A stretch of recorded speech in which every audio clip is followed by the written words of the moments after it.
वाह, क्या उत्तम कार्य किया है तुमने राधा। अब तो तुम्हें विक्षिप्त घोषित करना और भी सरल हो गया। ये तो बाके के चित्र जैसा ही चित्र है। देवी राधा ने बाके के चित्र की नकल की है। ये उचित कह रहे हैं। बाकी का चित्रण तो श्री राधा से पूर्व ही पूर्ण हो गया था। अर्थात यही सिद्ध होता है कि श्री राधा बाकी का चित्र देख सकती थी। उन्होंने उसके चित्र का अनुसरण किया। नहीं, मैंने मेरे हृदय से कृष्ण का ये चित्र बनाया। मैंने बाकी का अनुसरण नहीं किया है। आपने मेरे चित्र का अनुसरण ही नहीं किया तो आपका और मेरा बनाया हुआ ये चित्र दोनों एक जैसा कैसे? मुझे नहीं पता कि ये कैसे हो, किंतु मैंने तुम्हारे चित्र का अनुसरण नहीं किया है। अब इससे यही स्पष्ट होता है कि श्री राधा की पराजय हुई है, और ये भी स्पष्ट होता है कि उनकी मनोस्थिति ठीक नहीं, वो विक्षिप्त हो चुकी है। तो अब उचित यही होगा कि श्री राधा उपचार के लिए आश्रम चली जाए।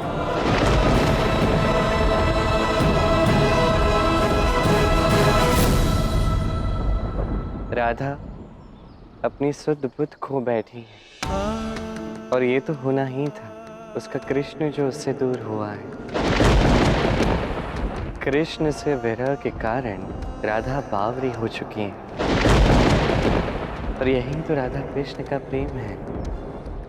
प्रेम के लिए प्रेम में ही खो जाना।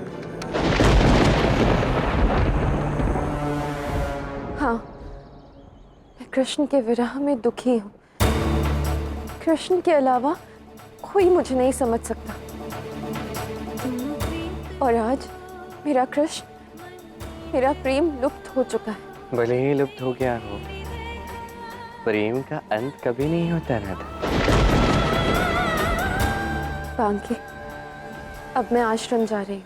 मुझे मेरे प्रेम को पुनः पाना है, अपने कृष्ण को पुनः लेकर आना है। ये अत्यंत उचित निर्णय लिया आपने। आपके बुलाने पर भला कृष्ण कैसे नहीं आएंगे? यदि राधा प्रेम से बुलाएंगी तो कृष्ण को तो आना ही होगा।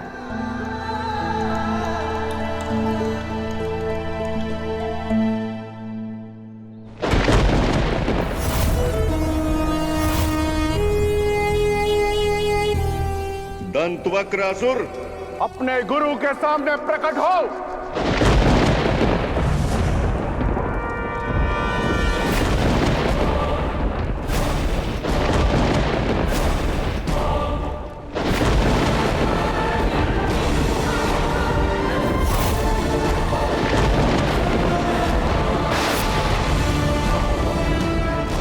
प्रणाम गुरुदेव।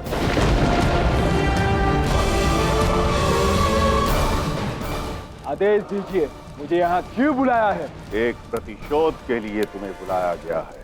प्रतिशोध किससे लेना है? कृष्ण।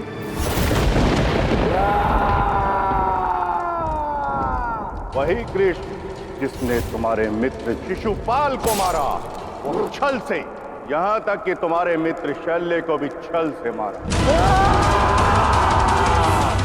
ये सत्य ज्ञात होने पर भी क्या तुम अपने संबंधियों और मित्रों के लिए कृष्ण से प्रतिशोध नहीं लोगे? गुरुदेव, आदेश दीजिए, मुझे कृष्ण से प्रतिशोध लेना है और उसके प्राण छीनने हैं।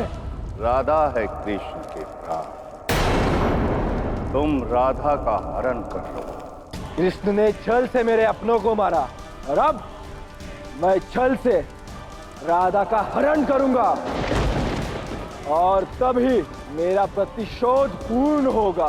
जाओ दंतवक्र, जाकर द्वारका के बाहर प्रतीक्षा करो, क्योंकि राधा कुछ क्षण में वहां आने वाली है। जो आज्ञा गुरुदेव।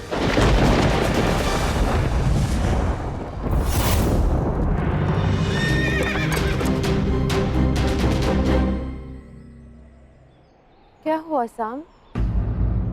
श्री राधा, प्रतीत होता है कि रथ के पहिए में कुछ समस्या आ गई है।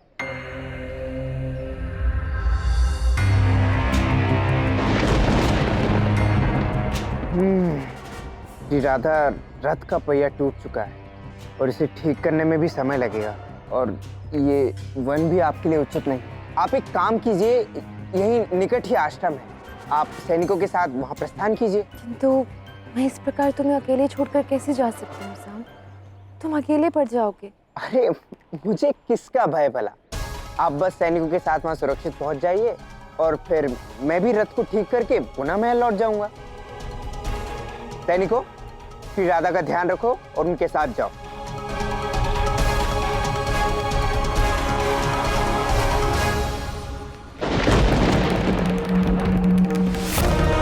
जाओ राधा, जाओ, क्योंकि इसके पश्चात तुम द्वारका पुनः कभी भी लौट कर नहीं आओगे और ना ही पिताश्री कभी लौट कर आएंगे।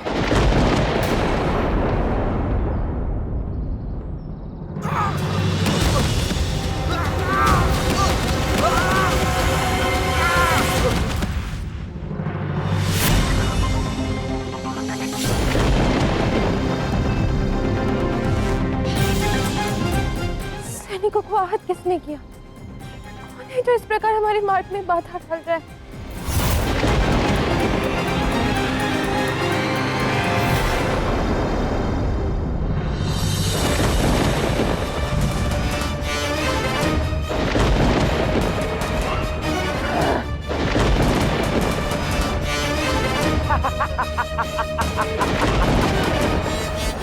कौन हो तुम?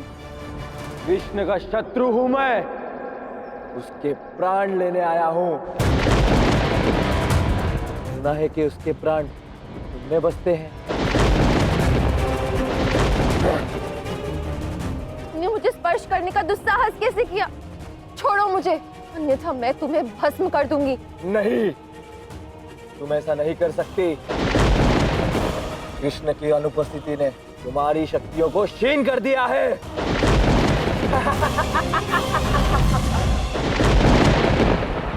कान्हा, कान्हा, उस दंत वक्र ने राधा का अपहरण कर लिया। हमें शीघ्र अतिशीघ्र उसकी रक्षा के लिए प्रस्थान करना चाहिए। चलो आओ। मुझे ज्ञात है ये परिस्थिति अत्यंत विकट प्रतीत हो सकती।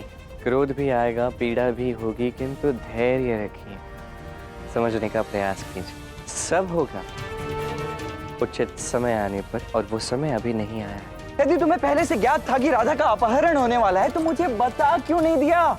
देखो, अब तुम्हें जो कुछ भी करना है ना, वो शीघ्र अतिशीघ्र करना होगा कान्हा, अन्यथा ऐसा ना हो कि मेरे हाथों उस दंत वक्र का अंत हो जाए और तुम कहो कि दाऊ आपने मेरी योजना विफल कर दी। मैं ऐसा क्यों कहूंगा? आप तो ऐसा करने ही नहीं वाले हो। दाऊ, मुझ पर विश्वास कीजिए, सब ठीक होगा। आपको ही जाना है वहां, किंतु उचित समय आने पर, अभी नहीं।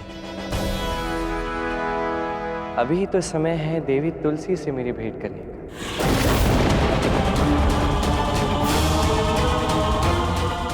देवी तुलसी से भेंट? वो भी इस समय? किंतु क्यों कान्हा? वो भी उचित समय आने पर पता चलेगा। अभी के लिए राधा के पास जाइए, राधा को मेरी इस भेंट के विषय में बताइए था। ऐसा क्या करने वाले हो तुम कान्हा? मैं कुछ ऐसा करने वाला खुदा हूं जो इतिहास बनेगा।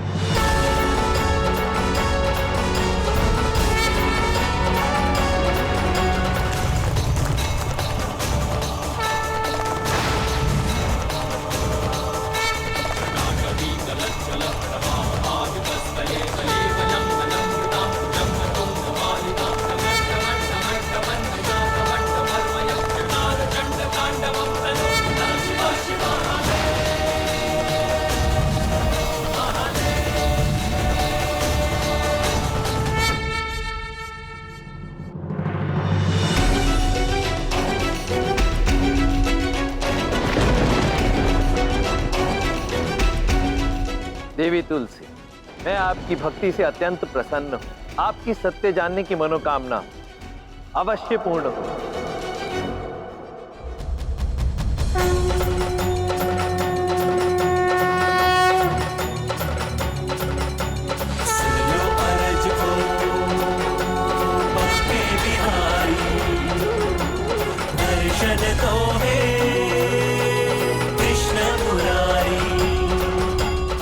प्रणाम आराध्य। ये कौन है महादेव? ये श्री कृष्ण का वो स्वरूप है देवी जो प्रेम से उत्पन्न हुआ, श्री बांके बिहारी।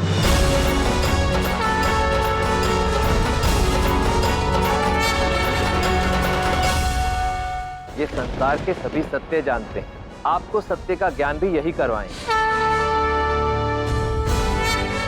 मुझे अब आज्ञा दी। धन्यवाद आराध्य।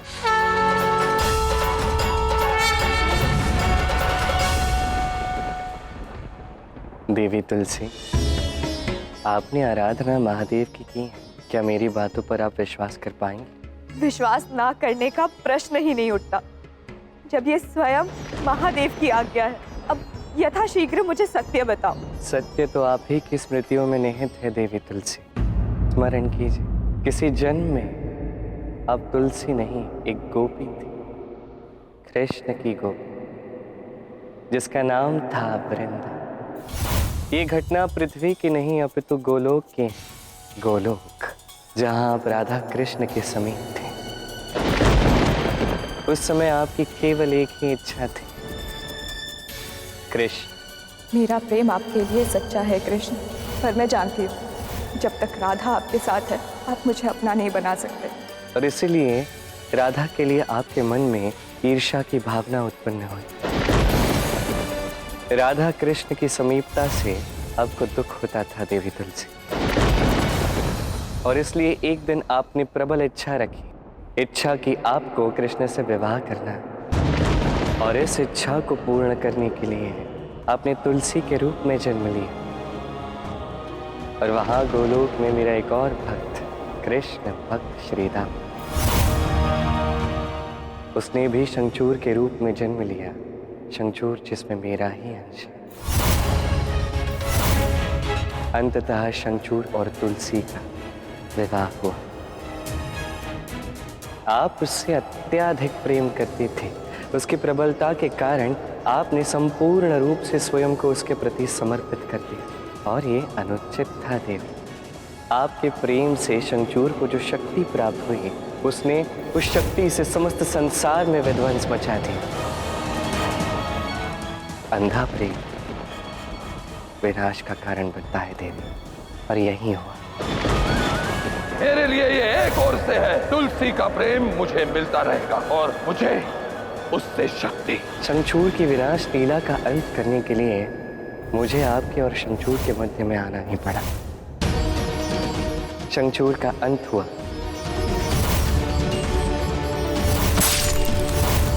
और उस कारण से मुझसे कुपित होकर आपने मुझे श्राप दे दी। मैं तुलसी ये श्राप देती हूँ, कृष्ण सदा के लिए पाषाण बन जाएगा।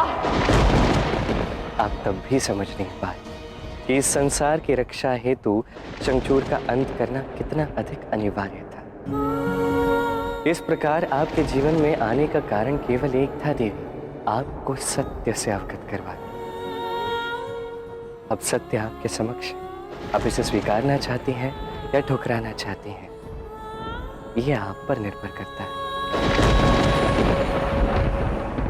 मुझसे बहुत बड़ा अपराध हुआ है। मैं आपसे और राधा से क्षमा मांगना चाहती हूँ। कहाँ है राधा? राधा का हरण हो चुका है देवी। दंतवक्र नामक एक असुर ने राधा का हरण कर लिया। किंतु आप यहाँ क्यों खड़े हैं? जाके राधा की रक्षा कीजिए। अवश्य करना चाहता, किंतु बाकी बिहारी के इस रूप में मैं उसकी रक्षा करने में असमर्थ हूँ देवी। उसकी रक्षा मैं तभी कर पाऊंगा जब कृष्ण के रूप में पुनः लौट आऊंगा।